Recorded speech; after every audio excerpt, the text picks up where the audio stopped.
My name is David. And my name is Jason. And this is Discern Realities, a Dungeon World podcast.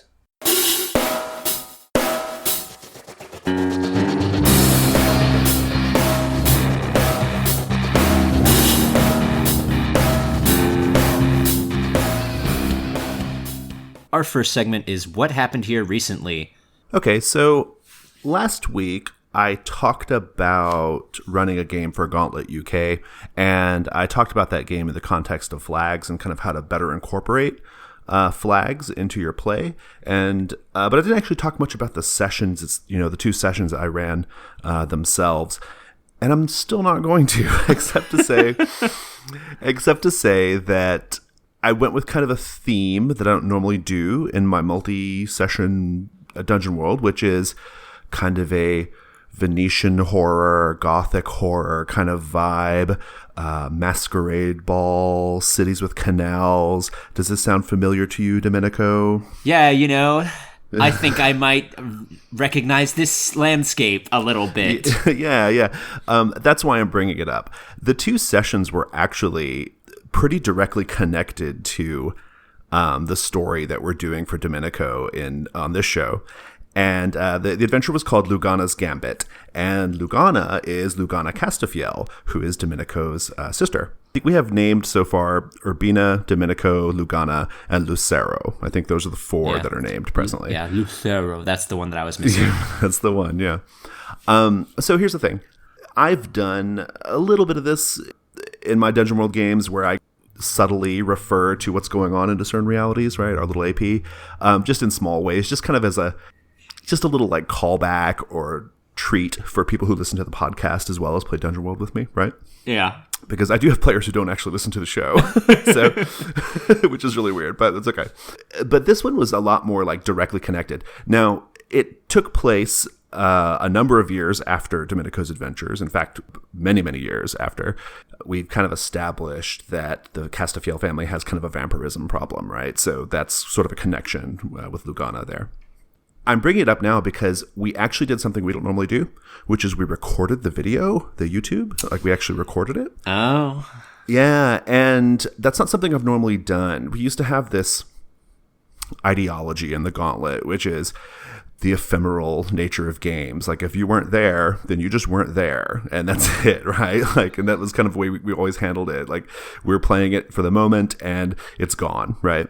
But we recorded it. And I've been reviewing the videos, and they're, it's not bad. I wasn't running the session with the idea that it was going to be viewed later on. I was recording it mostly for the benefit of some people who wanted to see it privately.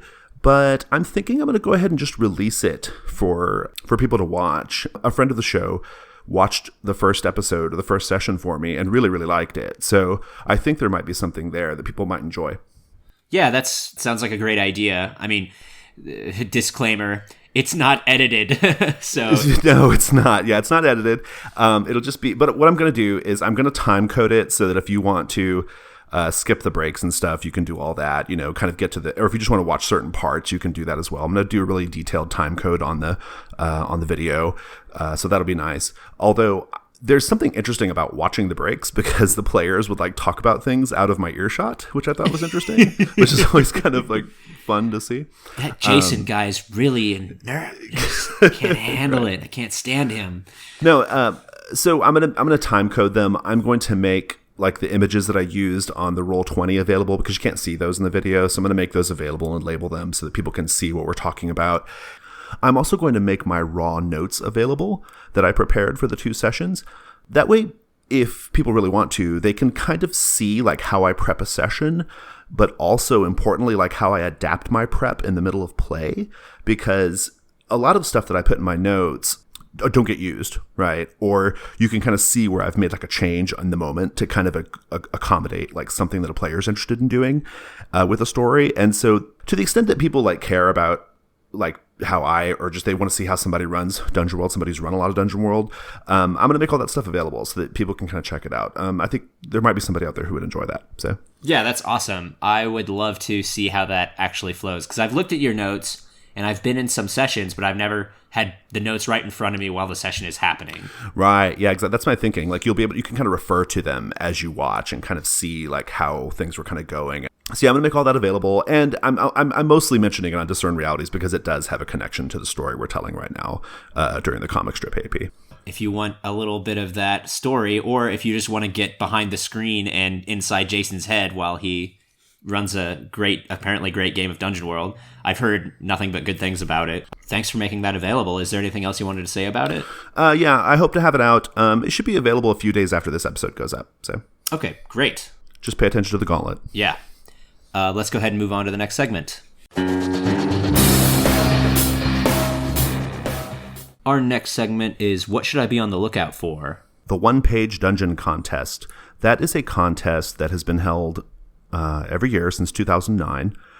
It is kind of system agnostic. I think a lot of the people design them with like Dungeons and Dragons in mind, but they're pretty system neutral, so you can use them for Dungeon World as well. But what it is every year about 100 people submit just their one-page dungeons. They have like a little map. They have like all the text that you need to run this dungeon. Because there are 100 of them, there are varying levels of quality among each of them. Some of them have like really, really good art. Some of them don't have, such great art, but they have really good text, like some really nice stuff that you can use in your games. Definitely worth looking up and checking out. You can download all of the dungeons from every year's contest for free if you wish, or you can purchase them for pay what you want on drive-thru in like collected, nice looking collected PDFs. That's the way to go, really, I think. If you want to kind of get a hold of all of them a little more easily, it's easier than downloading each one individually. So every now and then I've used one for a one-shot. Like if I know I have a one-shot, especially a one-shot that I wasn't quite prepped for, that kind of got dropped in my lap, I've pulled one of those out before and kind of adapted it on the fly for Dungeon World. But the way I mostly use these is I just kind of read through them every year and I just cherry pick ideas for my own stuff. So they're essentially free or very, very small price on drive-thru. People should definitely go check them out. And we're mentioning it now because pretty much a couple days after this goes up, I think, June 1st, is when they announce the winners of the 2016 contest. Okay, so that contest is already closed. It's closed for this year, but they're getting ready to announce the winners. So. Okay, cool. Have you ever seen those, David? Have you ever looked them up? I haven't. This is the first I've heard about it, but it sounds great. I'm going to go download a few, check them out. If I like them, I'll buy it. Yeah, it's really cool. Some of them are really unique. Like some people like really take a very like imaginative, expansive view of like what a dungeon is, and for their one-page dungeon. Yeah, so I was going to ask cool. that. Like, are all of them per se dungeons, or many of them are? Yeah. Okay. That could be pretty good and useful. I could see that being cool. I find it inspiring because there's a creative constraint there, right? You have just one page. Like your dungeon map and everything has to fit on one letter-sized sheet of paper. Right. And so that creative constraint, I think really brings out the best in some of the participants. Like you can see like the decisions they're making because they're confined to one page. So well, it's cool. Perfect for Dungeon World because what are we looking for? A boiled down, very tight experience. We're not looking for long, drawn out things. So that's cool. Yeah. Well, you don't need a lot of detail, right? Like you just need like something to like kick off with, and these are perfect for that. So. Yeah. Awesome. Well, I can't wait to check those out. Let's go ahead and move on to our next segment. Our next segment is What Here Is Not What It Appears to Be.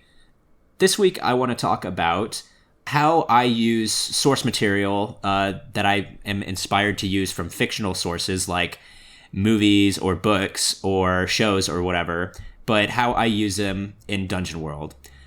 So I think there's a right way of doing this and there's a wrong way of doing this. And the right way of doing this is using characters and ideas and items and not using the plot lines. I think that's the wrong way of doing it. When you try and tell the story of a book or a movie, you're really not going to be satisfied with that outcome 9 times out of 10, or your players are going to be upset because you're railroading them into this situation. Yeah. But I will tell you this. I read a lot of fantasy fiction, and I just will lift characters straight out of the pages and make them NPCs. Not big NPCs, but like they might be important NPCs, but they're not like Gandalf kind of NPCs. They're just, like lead the adventure. Right. These are just people that they're going to bump into in the world. And it works great because I already know what the NPC is like. I've read them for, tens of hours. And that makes it really easy for me to like be that character for the players and not have to like come up with it all myself. Because I don't know about you, but I'm not making thousands of dollars on novels, but these guys are. Yeah, I read you on that. I don't actually read books. So like I can't really use that as a resource. I stopped reading books in law school because law school basically just pummeled the joy out of me when it comes to like reading fiction. Don't say that. You're going to make me sad. True. Oh, that's right, because you're going to law school. Sorry. Yeah, I hope you enjoyed your books. Those are gone.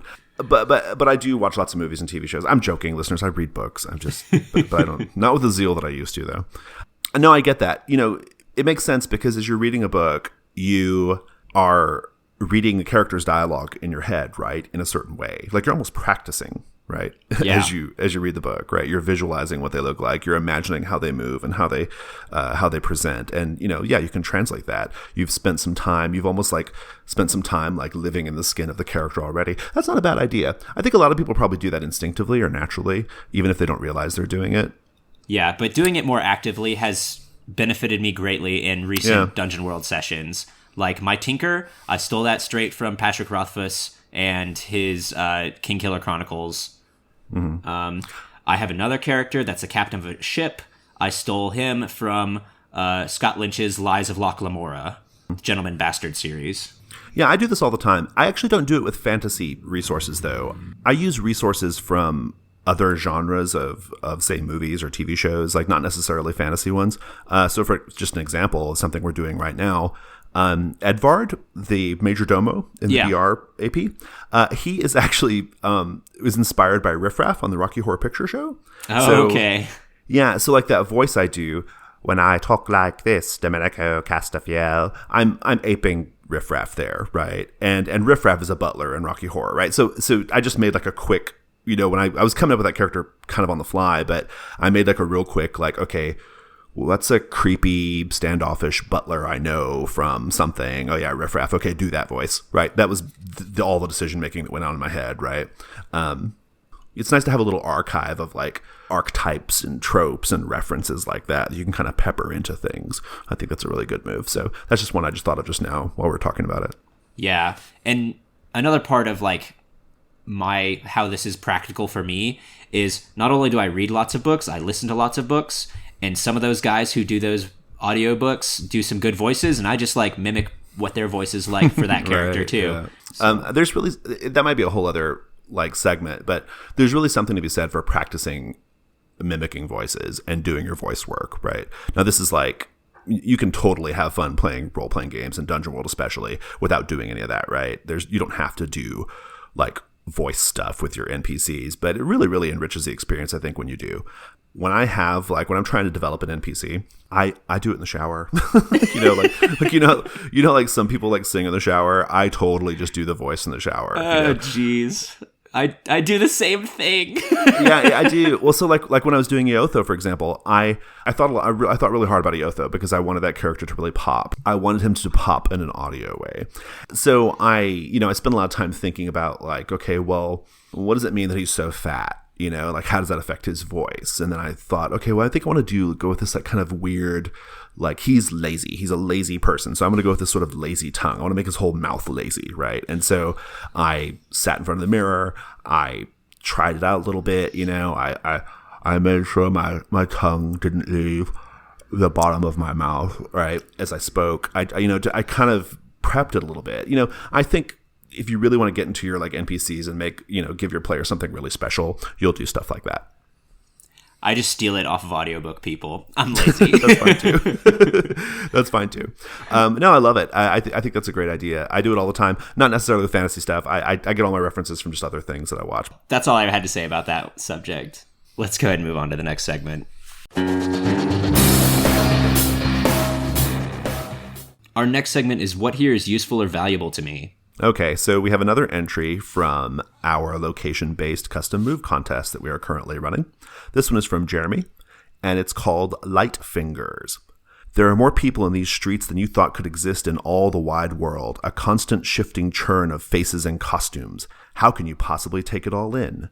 When you stand idly in the bustling streets of the city, roll plus wisdom. On a 10 plus, you see the pickpocket coming or catch them in the act. On a 7 and 9, they got away with only trifles, 1d4 rations, a use of adventuring gear, 3d6 coin, etc. On a 6 minus, you'll miss whatever is gone. I love this. It's really simple and straightforward, but you know why I love it? Because I often have this circumstance come up, right? Where the characters are in like a really heavy urban environment and pickpocketing is a thing that could happen, right?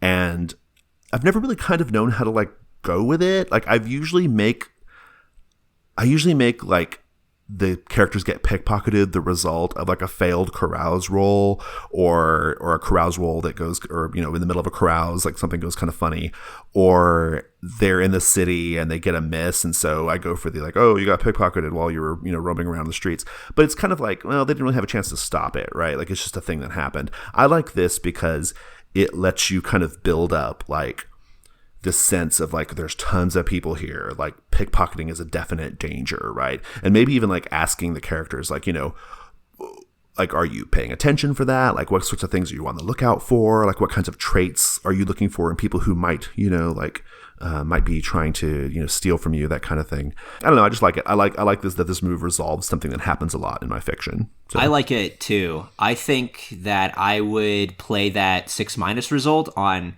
you'll miss whatever is gone. I would just use that as a hold for the GM. And whenever the characters have an appropriate moment. Oh, and they're trying to go for something. Yes, yeah, they got to pull something out of their pack. The GM's like, oh, that's the thing that's missing. That's the thing. Yeah, that's pretty good. Yeah, that's actually a good little, I like that little touch. Yeah, this is cool. Nice, simple, straightforward. We're getting a nice range on these moves for the contest. We're getting some that are like quite, like last week's, like quite detailed and evocative, and others that are just very utilitarian, but effective, like this one. Yeah, this is a super practical move. Like, there's no reason this wouldn't just be in all your campaigns, like as a hazard of being in a city. Yep, exactly. Yeah, it's really good. I like it a lot. So before we leave this segment, I want to mention, that the contest is still ongoing. So continue sending us your entries for the location-based custom move contest, listeners. We are taking submissions until the day we record episode 23. This is episode 20, so you've got a few weeks still. But also, we are working on, the Gauntlet has a side project going on called Codex, which is like just a little sort of like short zine style like supplement publication for role-playing games, and we're working on an issue that has the first issue has a blood theme, like everything in it is kind of blood themed or blood related. So if you want to submit an entry that has a blood theme, that would be pretty cool. We might use it for Codex in addition to using it as your entry for the contest. Also, if you've submitted one, you can submit more. We take more than one entries on these contests, so yeah, we'll love them. Well, thank you, listener Jeremy. Love this move. Going to be using it all the time. Let's go ahead and move on to the next segment. Our next segment is What is About to Happen. All right, this is our comic strip AP featuring the adventures of Domenico Castafiel. And when we last saw Domenico, he had just cast a charm spell on Edvard the Majordomo, in an attempt to, I guess, figure out like what he's scheming with the assassin who is being held in Iotho's dungeons. There's a lot of things that Domenico would like to learn from this. Chiefly, what were they talking about before? Who else may be involved? And like, what's the extent of the plot? All right, well, let's just roleplay that out.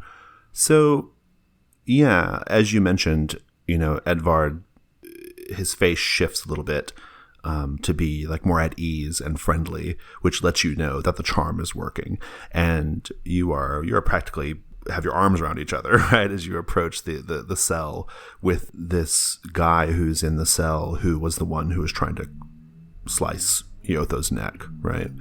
What do you do? I look over at Edvard and I look at the man and I say, well, since we're all friends here, what were we just talking about? Get me up to speed. The man behind the cell seems a little nervous, right? He's not under the effect of a charm, right? And he's kind of he gives a look to Edvard, like he's kind of unsure. what he should say or what he should do. You have to imagine he didn't think there was another conspirator, right? But Edvard will put him at ease. We are preparing for the arrival of the infernal infestation. Oh, you don't say. The one of many names? The one of many names. The 1000 and 1001, with one name each. That sounds positively delightful. What must we do to proceed? We had very nearly completed the ritual. You were meant to be a distraction for Iotho. We certainly didn't anticipate that you would interfere. You caught me unawares. I was just about to find out some valuable information, and I could not let that opportunity expire with Iotho. But now that I have gleaned this information from him, please, continue. Who else is among us? Who else could I count as an ally in undertaking this task? It is only myself and our companion here, Paolo. And where is the blade that must open the vessel? Yes, I was just going to retrieve it. Perhaps you could come with me. Perhaps you could point me in the right direction. Well, I'd certainly be happy to, but I have the key. Oh, do you now? Will you show me this key? Let us walk, Domenico Castafiel. And he makes his way a little further down this little side corridor. There's a door toward the end that he's approaching. Do you go with him? I look and see the direction that he was facing when he started to turn. You may recall I told you I pulled a knife out earlier. That was last session. As he's turning away, I'm just going to plunge that knife into his throat. Okay. Do a defy danger dexterity. 8. So describe what you do. As he's turning away and looking in the direction of the door that he holds the key to, that knife, I just bring it up and bring it across his throat, spraying Paolo with blood. As you do so, Edvard has, if you could see his face, and maybe you can, he has like a look of ecstasy on his face, almost. And even Paolo, when the blood sprays on him, Paolo, like, his eyes widen and he says, Yes, it is time. Receive your master, beast.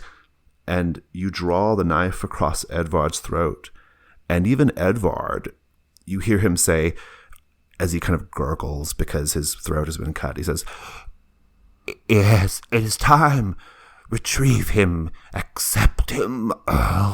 And then you see something is like coming out of Edvard's throat. It's wriggling out of Edvard's throat. You just hear sort of a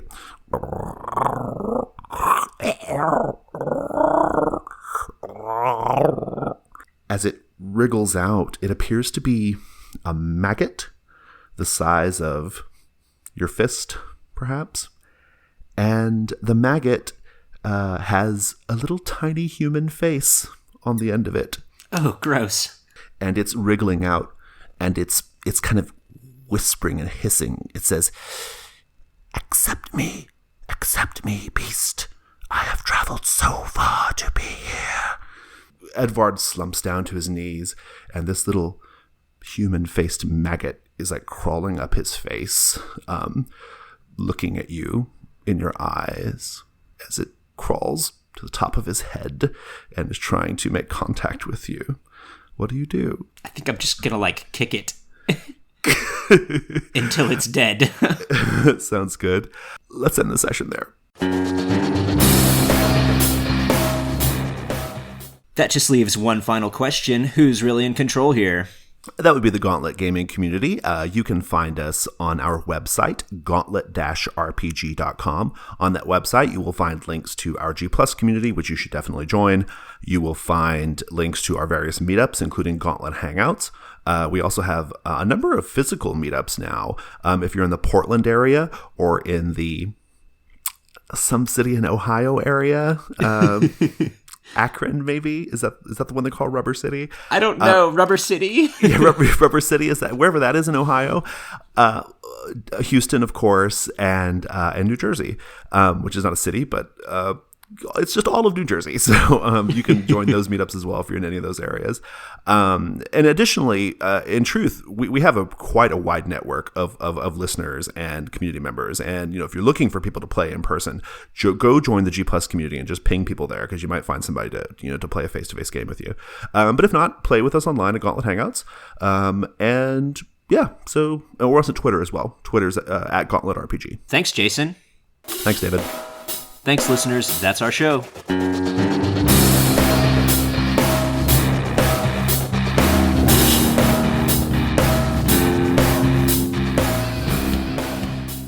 I thought really hard about Iotho because I wanted that character to really pop, right? And I wanted him to pop orally, right?